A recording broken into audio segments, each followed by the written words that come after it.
सुंदरवन नाम के जंगल में टूनी नाम की चिड़िया और एक रानी नाम की चिड़िया रहा करती थी। टूनी चिड़िया दिल और स्वभाव की बहुत ही अच्छी थी, पर वह बहुत ज्यादा गरीब थी। वहीं उस जंगल में एक रानी नाम की चिड़िया भी रहा करती थी, जो बहुत ही घमंडी और अकड़ू किस्म की चिड़िया थी और बहुत ही अमीर थी। रानी के पिता एक बहुत बड़े बिजनेसमैन थे और उन्हें किसी भी चीज की कमी नहीं थी, पर रानी के पापा रानी को अच्छे से जानते थे कि वह अपनी अमीरी का रौब सब पर झाड़ती है, इसीलिए वह हमेशा उसे समझाया करते थे। देखो बेटी रानी, तुम जो ये अपने स्कूल के बाकी गरीब दोस्तों का मजाक उड़ाती हो, यह अच्छी बात नहीं है, इसीलिए तुम ऐसा मत किया करो। अरे क्या डैड, आप भी सुबह सुबह ये लेक्चर देने लग गए? मुझे पता है उन गरीबों से कैसे बात करनी है, इसीलिए आप मुझे ना ही बताओ तो अच्छा है। तभी रानी की माँ वहाँ आती है। अरे आप क्या सुबह सुबह मेरी फूल सी बच्ची के पीछे पड़ गए? उसे ढंग से खाना भी तो खाने दो ना। देखो देखो रेखा, मैं हमारी बेटी रानी को अच्छे संस्कार देना चाहता हूँ, ताकि वह सभी से प्रेम और मोहब्बत से बात करे और किसी को परेशान ना करे। पर लगता है तुम दोनों माँ बेटी ने तो जैसे कसम ही खा रखी है कि तुम दोनों मेरी सुनोगे ही नहीं और अपनी ही मनमानी करोगी। इसीलिए अब मैं ही यहाँ से जा रहा हूँ, जो करना है वो करो। रानी के पापा गुस्सा होकर वहाँ से चले जाते हैं। उनके जाने के बाद रानी अपने स्कूल चली जाती है। वहीं टूनी आज अपने गंदे फटे बैग के साथ स्कूल आती है, जिस कारण सभी पक्षी उस पर हंसते हैं और उसका मजाक बनाते हैं। तभी रानी भी वहाँ आ जाती है। अरे आ गई भिखारन। अरे टूनी देखो तो उसका बैग, लगता है अभी सारी किताबें निकलकर नीचे गिर जाएंगी। ए टूनी भिखारन, तेरे पास बैग नहीं है तो कह देती, मैं तुझे अपना पुराना बैग दे देती, वैसे भी वह पड़ा पड़ा सड़ ही रहा है। अरे वो बैग कीचड़ में गिर गया था ना, वही। अरे यह भी तो कीचड़ से ही निकली है। रानी की इस बात पर सभी हंसते हैं और टूनी का खूब मजाक उड़ाते हैं और बेचारी टूनी उन सभी की बातें सुनकर फूट फूट कर रोने लगती है। और जब वे स्कूल से घर वापस जाती है तो अपने पिता से कहती है, पिताजी मेरा ये बैग फट गया है, मुझे आप नया बैग लाकर दो ना। बेटा अभी तो नहीं ला पाऊंगा, अभी तो घर का किराया और बनिए का बकाया भी चुकाना है। अगली बार पक्का मैं तुझे नया बैग दिला दूंगा मेरी बेटी। नहीं पिताजी, मुझे तो अभी चाहिए। आपको पता है इसकी वजह से सभी मेरा मजाक उड़ाते हैं और मुझे भिखारन भिखारन कहते हैं। बेटी टूनी, तू उनकी बातों पर ज्यादा ध्यान मत दे, तू तो बस अपनी पढ़ाई पर ध्यान दे। अगर तू पढ़ लिख कर कुछ बन जाएगी तो बेटा हमारा बहुत नाम होगा और तू अपनी हर इच्छा पूरी कर सकेगी। हमारी तरह तुझे पैसों के लिए तरसना नहीं पड़ेगा मेरी बच्ची। टूनी अपने पिता की बात समझ जाती है और अगले ही दिन से मन लगाकर खूब पढ़ाई करती है और फिर वह उस साल अपनी क्लास में फर्स्ट आती है और रानी सेकंड। दूसरे नंबर पर आने पर रानी को बहुत गुस्सा आता है। उस भिखारन की हिम्मत कैसे हुई मुझसे आगे आने की? उसकी औकात ही क्या है जो मुझे पीछे छोड़ दे? अब मैं उस टूनी की बच्ची को आने वाले साल पीछे करके रहूंगी और उसे दिखा दूंगी कि वह मुझसे नीचे थी और नीचे रहेगी। हाँ। ऐसे ही कुछ महीने बीत जाते हैं। फिर एक दिन टूनी के पिताजी का कार एक्सीडेंट हो जाता है और मौके पर ही उनकी मौत हो जाती है। अब उनके बाद घर में कोई भी कमाने वाला नहीं था। घर के हालात बहुत ही खराब होते जा रहे थे, खाने को भी कुछ नहीं बचा था। फिर एक दिन टूनी की माँ ने टूनी से कहा, बेटा टूनी, ऐसे तो घर के हालात बहुत ही खराब होते जाएंगे। घर में खाने को अन्न का एक दाना भी नहीं बचा। हाँ माँ, मुझे भी सुबह से बहुत भूख लग रही है। इसीलिए बेटा मैं तुझसे कुछ कहना चाह रही थी। दरअसल लूसी कबूतरी आंटी ने मुझे शहर में एक नौकरी के बारे में बताया है। नौकरी एक नौकरानी की है। मुझे बस घर का काम करना होगा और खाना बनाना होगा और महीने के वे मुझे 5,000 रुपए देंगी। बेटी, इन पैसों से तेरी पढ़ाई भी होती रहेगी और घर का खर्चा भी चलता रहेगा। पर माँ, मैं नहीं चाहती कि आप नौकरानी का काम करो। बेटी, मैं पढ़ी लिखी तो हूँ नहीं कि मुझे कोई पढ़ाई लिखाई का काम मिल जाए। करना तो मुझे यही काम होगा। पर बेटी तू ये सब चिंता मत कर, तू मन लगाकर पढ़ और अपने पापा का सपना पूरा कर। इसके बाद टूनी की माँ काम पर चली जाती है और लोगों के घरों में सफाई का काम करने लगती है। और टूनी मन लगाकर पढ़ती है। ऐसे ही समय बीतता जाता है और इस साल भी क्लास में टूनी फर्स्ट आती है और रानी का तो पत्ता ही साफ हो जाता है और वह इस साल फेल हो जाती है। और जब ये बात रानी के डैड को पता चलती है तो वह बहुत ही गुस्सा होते हैं। रानी, ये क्या है? ये कोई मजाक है? तुम ऐसी पढ़ाई कर रही हो? मैंने तुम्हारे इतने ट्यूशन लगाए हैं और तुम यह पढ़ रही हो, ऐसे नंबर ला रही हो? जाओ डूब के मर जाओ कहीं। शेम ऑन यू रानी। अजी, आप इसे इतना क्यों डांट रहे हो? इस बार ही तो फेल हुई है। हाँ, और अगर तुमने अपने लाड प्यार में कमी नहीं की तो अगली बार भी फेल हो जाएगी। और तुम देखती रहना, आज ये कितनी जिद्दी और घमंडी है और ये सब तुम्हारे लाड प्यार का नतीजा है। ऐसे ही कुछ दिन बीत जाते हैं और एक दिन टूनी की माँ जीने से गिर जाती है और उसकी टांग टूट जाती है, जिस कारण वह काम पर नहीं जा पाती। बेटी टूनी, लगता है मुझे काम पर जाना ही होगा। ऐसे घर में पड़े पड़े काम नहीं चल पाएगा। अभी तो मुझे पैसे भी नहीं मिले हैं। नहीं माँ, अभी आपका पैर ठीक नहीं है और डॉक्टर अंकल ने भी आपको आराम करने की सलाह दी है, इसीलिए मैं आपको काम पर नहीं जाने दूंगी। बेटी टूनी, मेरी बात मान, मुझे जाने दे। नहीं माँ, मैं आपको जाने नहीं दूंगी और अगर काम करना इतना जरूरी है तो मैं कुछ दिन आपके बदले काम पर चली जाऊंगी और आप यहीं आराम करो। ऐसा कहकर टूनी काम पर चली जाती है। काम पर जाकर वह घर की सफाई करने लगती है कि तभी रानी उसके सामने आ जाती है और टूनी समझ जाती है कि यह रानी का ही घर है। हाय रानी, मैं तुम जैसे फकीर और गरीब चिड़िया के मुंह नहीं लगती और आज तुम बिल्कुल सही काम कर रही हो। यही तुम्हारी औकात है, यही झाड़ू पोछा करना तुम्हारी किस्मत है। अच्छा हुआ जो तुम ये बात जल्दी समझ गई। टूनी को रानी की बात सुनकर बहुत गुस्सा आ जाता है, पर वह अपनी माँ की खातिर चुप हो जाती है और रानी फिर टूनी से खूब काम करवाती है, उससे अपने कपड़े धुलवाती है और उससे अपना होमवर्क तक करवाती है। रानी, तुम ये सब सही नहीं कर रही हो। अच्छा जी, तो अब तू मुझे बताएगी कि क्या सही है क्या नहीं। ए टूनी, तू ज्यादा बड़बड़ मत कर और चुपचाप वो काम करने जो आई है कर, वरना अंजाम अच्छा नहीं होगा। तभी रानी के डैड वहाँ आ जाते हैं और रानी जल्दी से अपनी कॉपी छुपा देती है और टूनी को देखकर उससे पूछते हैं, अरे बेटी, तुम यहाँ क्या कर रही हो? अंकल, आपके घर में मेरी माँ काम करती है। वे कुछ दिनों से उनकी तबीयत सही नहीं, इसीलिए आज मैं उनके बदले काम पर आ गई।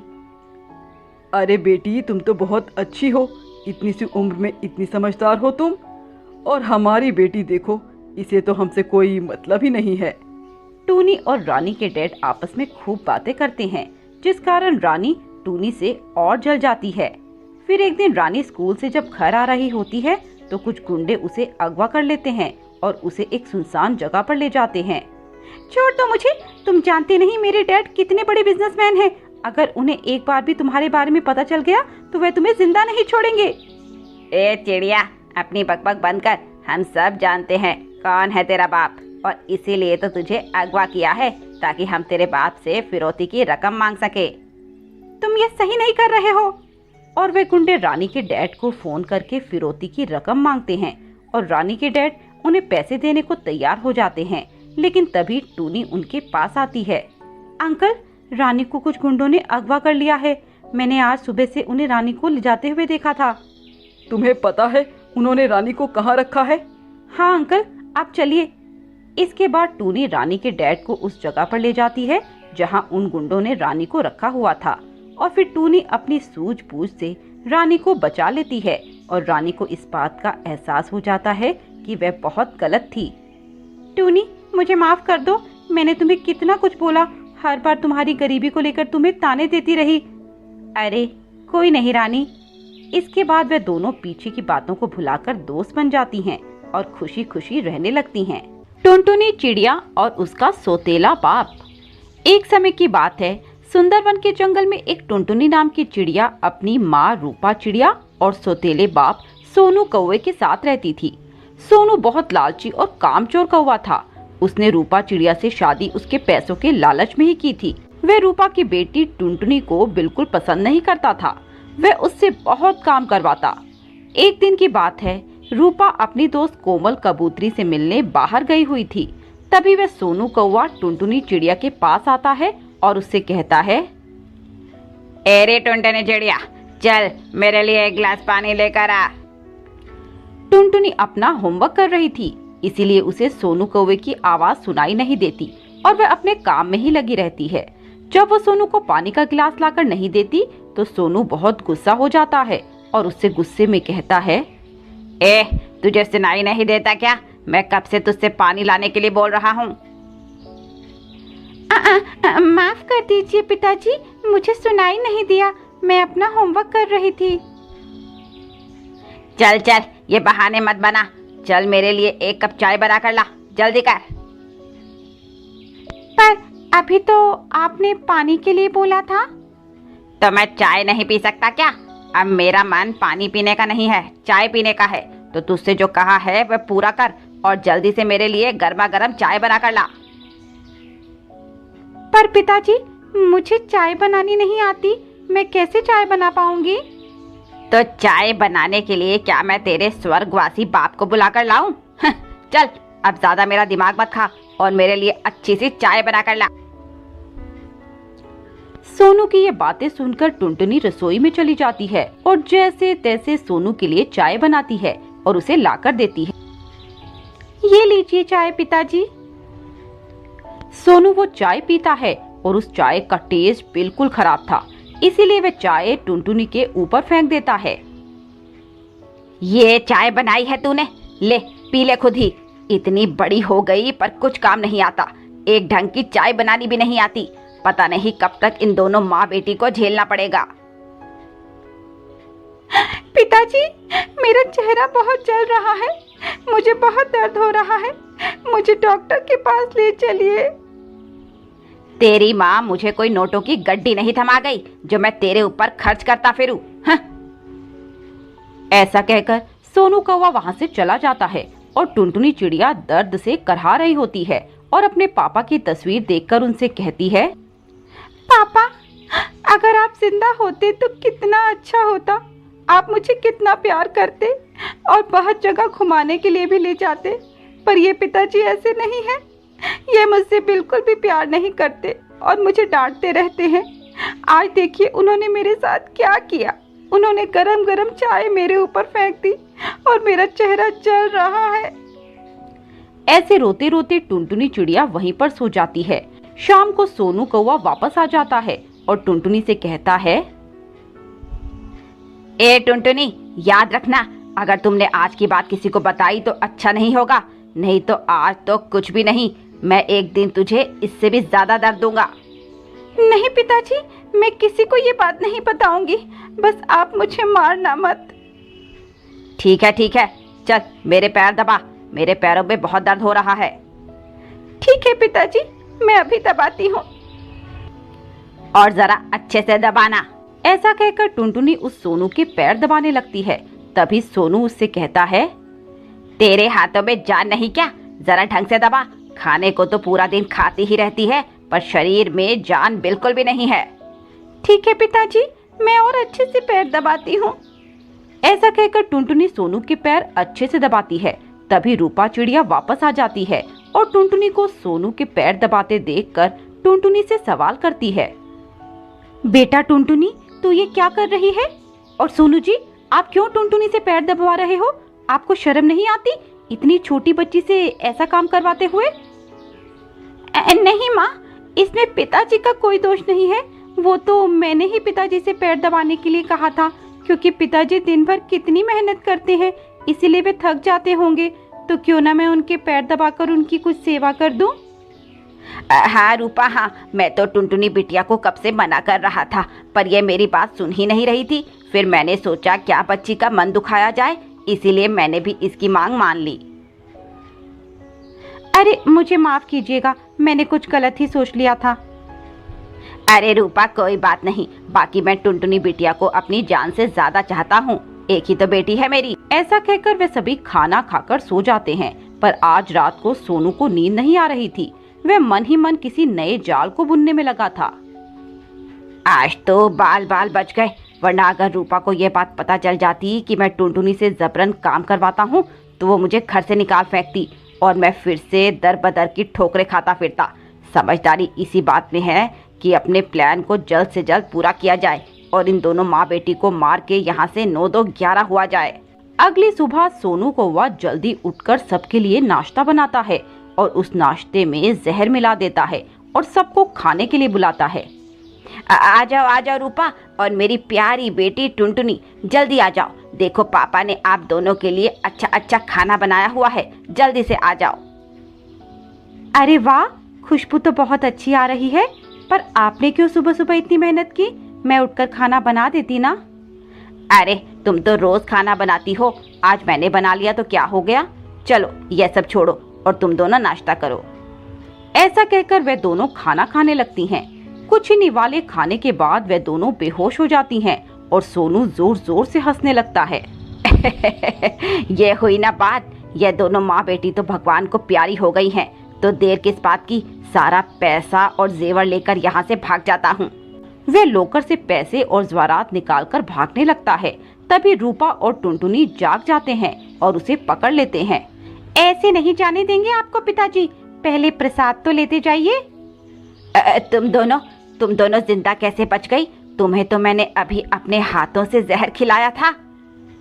हाँ, मुझे पता है कि तुमने हमें मारने के लिए खाने में जहर मिलाया था और तुम हमें मारना चाहते थे, पर अफसोस यह हो न सका क्योंकि मैंने तुम्हें पहले ही खाने में जहर मिलाते देख लिया था और उसके बाद मुझे टुनटुनी ने सब सच बता दिया कि कैसे तुम मेरे जाने के बाद उस पर अत्याचार करते हो।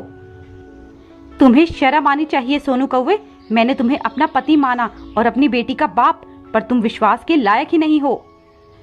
हाँ माँ, ये बहुत गंदे पिताजी हैं, मुझे ऐसे पिताजी नहीं चाहिए। के मारकर घर से निकाल देते हैं। जाओ यहाँ से, तुम्हारे जैसे पापी पक्षी के लिए मेरे घर में कोई जगह नहीं है और आइंदा से मुझे अपनी ये गंदी शक्ल मत दिखाना, निकल जाओ यहाँ से। बहुत समय पहले की बात है, श्यामपुर के जंगल में टूनी नाम की चिड़िया अपने भाई मोंटी कबूतर के साथ रहती थी।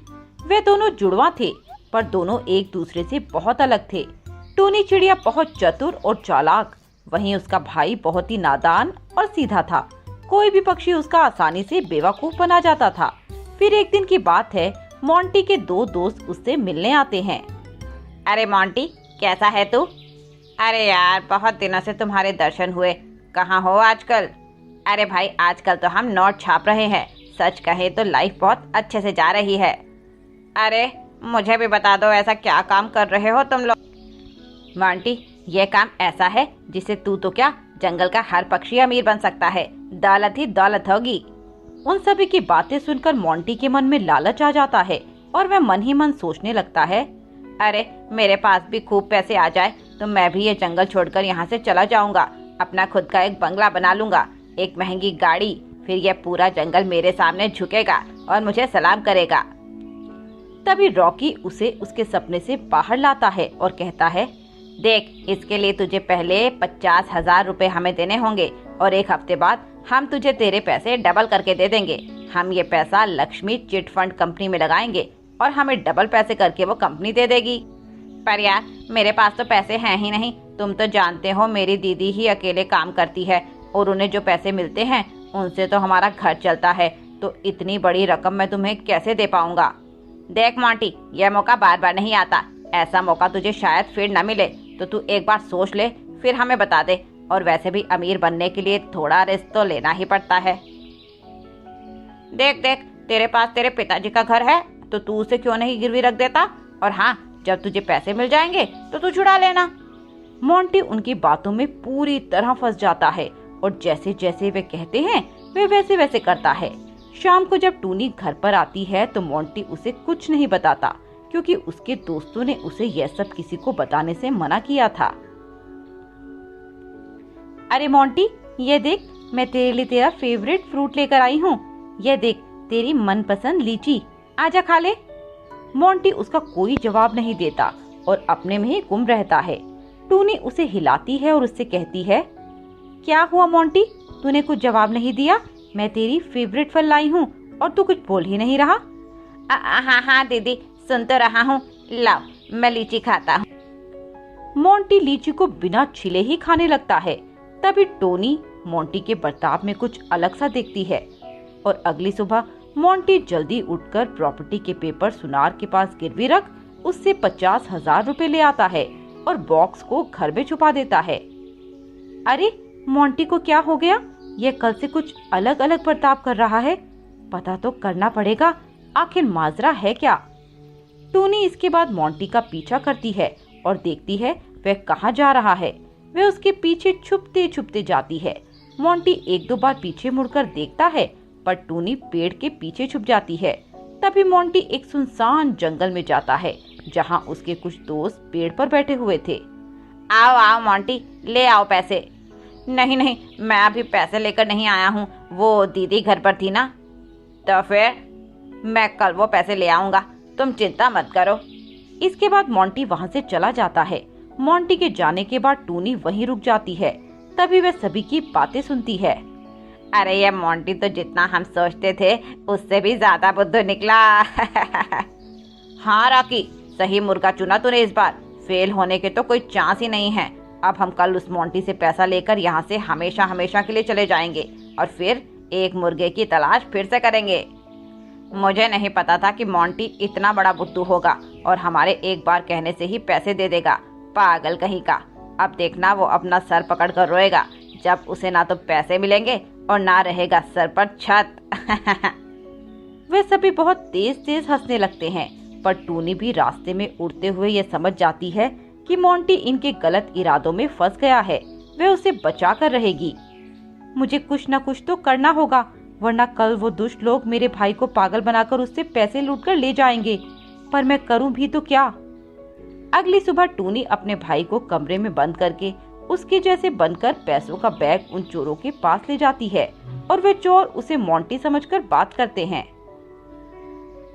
अरे बहुत अच्छा किया मोंटी जो तुम पैसे ले आए। अब देखना कुछ ही दिनों में तुम माला माल हो जाओगे। हर ऐशो आराम की चीज होगी तुम्हारे पास। हाँ हाँ, तभी तो मैं ज्यादा देर ना करते हुए ये पैसे तुम्हारे लिए ले आया हूँ। लाओ लाओ, ये पैसे दे दो। हाँ हाँ ये लो। टूनी उन्हें वो बैग देती है। अरे यह बैग तो बहुत भारी है। अरे इसमें पैसे भी तो ज्यादा है ना। इसके बाद टूनी वे बैग उन्हें देकर वहां से चली जाती है। उसके जाने के बाद जैसे ही वे लोग बैग खोलते हैं, तभी उस बैग में से सांप पुलिस निकलने लगती है और वह उन सभी पक्षियों को पकड़ लेती है और उन्हें जेल में डाल देती है। शुक्रिया दी, आप नहीं होती तो पता नहीं क्या होता। देखो मोंटी, यह दुनिया बहुत ही चालाक है और यहाँ तुम जैसे सीधे लोग नहीं जी सकते। इसीलिए अगर तुम्हें इस दुनिया में जीना है तो इनके साथ कदम से कदम मिलाकर चलना है और तुम्हें भी चालाक बनना ही पड़ेगा। हो तो भला हो, हम दोनों एक जैसे दिखते हैं, इसीलिए मैं तुम्हारी जगह जाकर उन लोगों को पागल बना पाई। पर अगर मैं कल ना हुई तो? ठीक है टूनी दी, मैं आज से आपको शिकायत का कोई मौका नहीं दूंगा और एक चालाक पक्षी बन के दिखाऊंगा। इसके बाद मोंटी खुद पर बहुत काम करता है और खुद को चालाक बना लेता है। अब कोई भी पक्षी उसे आसानी से बेवकूफ नहीं बना सकता।